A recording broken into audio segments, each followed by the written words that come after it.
మీ పిల్లలు maths science లో dull గా ఉన్నారా? 100% మార్క్స్ కావాలంటే ఆన్లైన్ ట్యూషన్ ట్యుటోరిక్స్ లో జాయిన్ అవ్వండి. నమస్తే, నేను Keshav. Welcome to Suman TV. Israel Iran మధ్య రాజుకున్న వైరం ఇప్పుడు ఒక్కొక్క దేశాన్ని చుట్టుముట్టేలా కనిపిస్తుంది.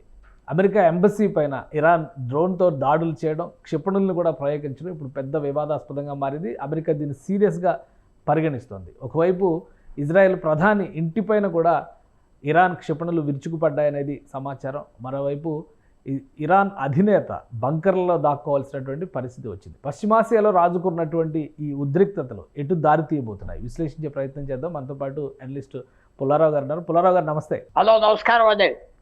పుల్లారావు గారు, ఈ 2-3 రోజులుగా జరిగినటువంటి పరిణామాలు, క్షిపణి దాడులు, 1200 కిలోమీటర్ల రేంజ్ ఉన్నటువంటి బ్యాలిస్టిక్ మిసైల్స్ వేసినట్టుగా ఇరాన్ చెబుతోంది. సో ఫైనల్గా ఈరోజు జరిగినటువంటి ఘటనలో ఎంబసీ పైన అటాక్, అమెరికన్ ఎంబసీ పైన అటాక్, అమెరికా చాలా సీరియస్ వార్నింగ్ ఇచ్చింది. యుద్ధ తీవ్రత ముదురుతుందనేటువంటి సంకేతాలు కనిపిస్తున్నాయా? ఒకటి ముఖ్యంగా చూడవలసింది ఏంటంటే జూన్ 13న యుద్ధం స్టార్ట్ అయింది. ఎవరు అనుకున్నారా? అనుకోలేదు. ఎందుకంటే జూన్ 15ని అమెరికా ఇరాన్ ఫైనల్ మీటింగ్స్ పెట్టుకున్నారు ఆ న్యూక్లియర్ అగ్రిమెంట్. ఇంకే యుద్ధం ఉండదని అందరూ పడుకున్నారు ఇరాన్లో. జూన్ 13 అనుకోకుండా ఇజ్రాయెల్ అటాక్ చేసి ఆశ్చర్యకరమైన దాడి చేసి డిఫెన్స్ మినిస్టర్ని, వాళ్ళ ఆర్మీ చీఫ్ని, అందరికంటే ముఖ్యం రిపబ్లికన్ గార్డ్, వాళ్ళ రిపబ్లికన్ గార్డ్ అంటే 150,000 మంది ఉన్నారు. డైరెక్ట్గా వాళ్ళే మెయిన్ ఆర్మీ. అతని చీఫ్ని, ఎయిర్ ఫోర్స్ చీఫ్ని, న్యూక్లియర్ సైంటిస్ట్, మిగతా కొంతమంది జనరల్స్ అందరినీ చంపేశారు ఒక గంటలో ఇజ్రాయెల్. ఆ షాక్ వల్ల ఇప్పటి వరకు తేరుకోలేదు ఇరాన్. ఎందుకంటే ఆ రోజే ఎయిర్ ఫీల్డ్స్, మిసైల్ బేసెస్ చాలా వరకు డ్యామేజ్ చేశారు. ఫస్ట్ రౌండ్ ఇజ్రాయెల్కి వెళ్ళిపోయింది. ఇప్పుడు ఇరాన్ ట్రై చేస్తుంది ఏదో రకంగా మనం కూడా ఫీల్డ్లో ఉన్నాం చెప్పి అప్పుడు యుద్ధం ఆఫ్ చేస్తే మనం మర్యాదపూర్వకంగా నిలబడొచ్చని ఆ ప్లాన్లో ఉన్నారు. కానీ దానికి జవాబుగా ఇజ్రాయెల్ ప్రైమ్ మినిస్టర్ ఒక వార్ హాక్ నేతాన్యాహు, బెంజమిన్ నేతాన్యాహు 10 సంవత్సరాలు బట్టి ప్రధానమంత్రి, ఎన్నో టర్మ్స్ ఉన్నాడు.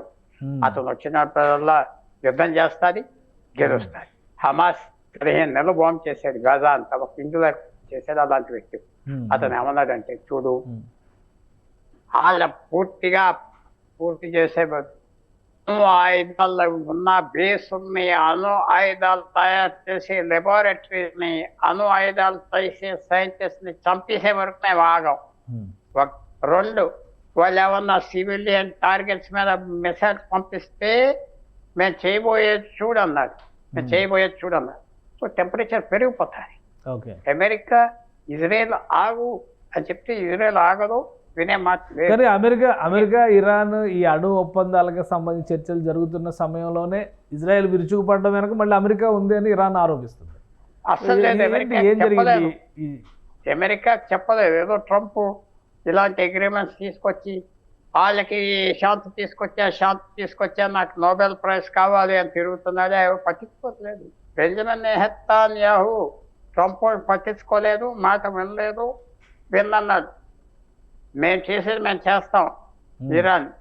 ఇంకో చిన్న విషయం ఏంటంటే, హమాస్తో పీస్ అగ్రిమెంట్ చేసుకో అని ట్రంప్ చెప్పాడు. 3 నెలల క్రితం, 4 నెలల క్రితం చేశాడు. అప్పుడు దాంట్లో ఇజ్రాయెల్ ఏమడిగిందంటే, మాకు 2,000 పౌండ్లు బాంబులు ఉన్నాయి కొన్ని, అవి మాకు ఇవ్వాలి అంటే ఇచ్చారు. ఆ బాంబులు వాడారు ఇరాన్ మీద, ఆ బేస్లో అవి తెగొట్టాలి. ఇప్పుడు అమెరికా చేయగలిగింది ఏం లేదు. అమెరికా ఇచ్చిన బాంబులే ఇరాన్ మీద ప్రయోగించాడా? అప్పుడు ఇచ్చారు. ఇప్పుడు అమెరికా ఏమనుకున్నదంటే, ఇజ్రాయెల్ ఇరాన్ మీద యుద్ధం స్టార్ట్ చేయదు మనతో చెప్పకుండా. అది ఎప్పుడు వాళ్ళకి నమ్మకం ఉన్నది. ఇంకా అది పోయింది. నేతాన్యాహు ఏమని వచ్చాడంటే, ట్రంప్ వచ్చే మాటలు, వీరు మనతో పనిచేయడు, టైం గడిపేస్తున్నాడు, మనకి టైం గడిపితే మన పని అయిపోతుంది. ఇరానే మెయిన్ ఎనిమీ మనకి, మిగతా వాళ్ళు అందరూ తగ్గిపోయారు, స్నేహితులు అయిపోయారు. సౌదీ అరేబియా, కువైట్, ఖతార్ పెద్ద విరోధంగా లేరు ఇజ్రాయెల్ మీద, వీళ్ళొక్కలే ఉన్నారు. ఇరాన్ యుద్ధం, ఇప్పుడు ఇరాన్ చేస్తున్నటువంటి అటాక్స్ అమెరికన్ ఎంబసీని ధ్వంసం చేశాయి. పూర్తి స్థాయిలో అమెరికా టెల్ అవీవ్లో కానీ జెరూసలేంలో కానీ 2 చోట్ల కార్యాలయాలు మూసేస్తున్నట్టుగా అమెరికా ప్రకటించింది. ఈ ఇన్సిడెంట్స్ తర్వాత అమెరికా జోక్యం చేసుకునే అవకాశం ఉందా? యుద్ధ రంగంలో దిగే అవకాశం ఉందా? ఉన్నది, పెద్ద అవకాశం ఉన్నది. ఎందుకంటే పొద్దున్న American spokes person, defence minister level మనిషి అన్నాడు, చూడు మేమెంతో జోక్యం చేసుకోవాలి, ఇప్పటి వరకు ఒక అమెరికన్ చచ్చిపోయేదా ఇరాన్ ద్వారా ఒక్క బాంబు వేశారా మన మీద అన్నారు. వేసారు కాబట్టి తప్పకుండా అమెరికా దిగుతాదే ఇంకో ఛాన్స్ ఇస్తారు. ఇరాన్ పొరపాటుగా వేసామంటారా, ఏం చేశారో చూడాలి వాళ్ళ జవాబు ఏంటి.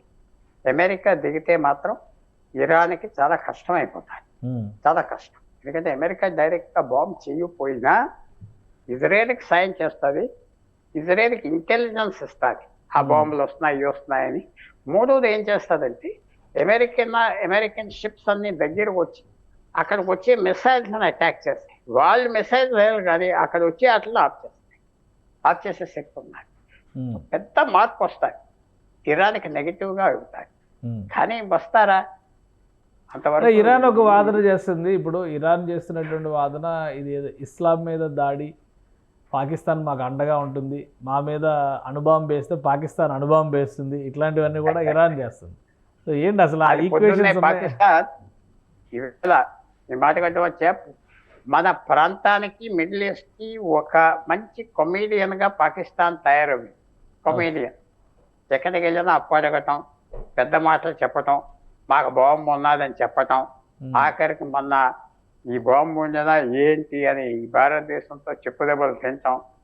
చైనా మాతో యుద్ధం చేస్తుంది అంటాం, చైనా రాలేదు. రేపు మాపు భారతదేశం రక్షణ మంత్రి చైనా వారం రోజులు తిరుగుతున్నారు చైనాలో. ఇవన్నీ ఉండగా ఇవాళ పొద్దున్నే పాకిస్తాన్ స్టేట్మెంట్ ఇచ్చింది, అసలు ఎవరు చెప్పారు మేమేదో సాయం చేస్తామని, ఈ తగుతో మాకేం సంబంధం లేదు, మేమేమీ ఇవ్వట్లేదు ఇరాన్కి అని చెప్పారు. ఎందుకంటే లేకపోతే ఇజ్రాయెల్ వాళ్ళని బాంబు చేయటం మొదలు పెడతాది వాళ్ళని. అందువల్ల పాకిస్తాన్ తప్పుకున్నది, పెద్ద మాటలు ఆడింది. అవి ఎవరు అడగరని చాలా మెచ్చుకుంటారని ఆ పెద్ద మాటలకి బ్లఫ్ కాల్ చేశారు. దిగు అన్నారు, అబ్బాయి ఏం లేదు, మేమేం చేయలేదు, మేము చెప్పలేదు అన్నారు. అది పెద్ద మాటలు చెప్తాం. ఇప్పుడు ఈ పరిస్థితులు ఉన్నప్పుడు ఒక ఏదో మూడో ప్రపంచ యుద్ధం ఇట్లాంటి రకరకాల విశ్లేషణ చేస్తుంది. బట్ వాటిని అంతగా నమ్మకపోయినా కానీ అణుయుద్ధం వరకు వెళ్ళేటువంటి సంకేతాలు ఉంటాయి. అమెరికా ఒకవేళ ఇన్వాల్వ్ అయితే కనుక అవ్వదు, అంత అవసరం లేదు. ఏమున్నా ఇరాన్ అమెరికా కొద్దిగా 1% సాయం చేసినా ఇరాన్ ఆగే పరిస్థితి లేదు. ఆల్రెడీ వాళ్ళందరూ దాక్కున్నారు, నాయకులందరూ ఇరాన్ నాయకులందరూ దాక్కున్నారు. వాళ్ళు ఎక్కడున్నారు, వాళ్ళ ఫ్యామిలీస్ ఎవరు, ఫ్యామిలీస్ ఎక్కడున్నారు, ఆస్తులు ఎక్కడున్నాయి, ఇళ్ళు ఎక్కడున్నాయి అన్నీ తెలుసు ఇజ్రాయెల్ మొత్తం పెనిట్రేట్ చేసేసింది.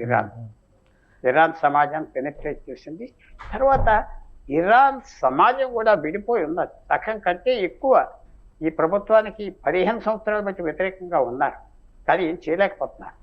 ఇప్పుడు ఏమాత్రమైనా ఈ యుద్ధంలో వాళ్ళు ఓడిపోయినట్టుగా వస్తే ఇరాన్ ఆ ప్రజలందరూ తిరుగుబాటుతనం చేసేస్తారు.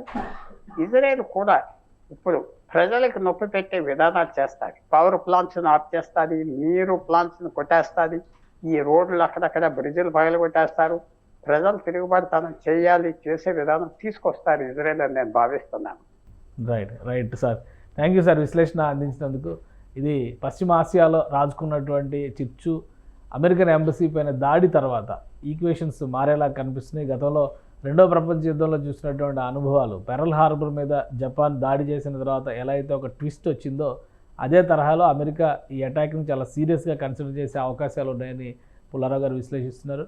ఒకవేళ అమెరికా కనుక యుద్ధంలోకి దిగితే ఇజ్రాయెల్ బలం పెరుగుతుంది, ఇరాన్ కుదేలయ్యేటువంటి ప్రమాదం కూడా ఉంది. ఇక పశ్చిమాసియాలో జోకర్గా మిగిలిపోయే దేశం మాత్రం పాకిస్తాన్ అని ఆయన అంటున్నారు. ఇది special discussion, keep watching. Suman టీవీలో మీ పర్సనల్ అండ్ బిజినెస్ ప్రమోషన్స్ కోసం కింది నెంబర్కి కాంటాక్ట్ చేయండి.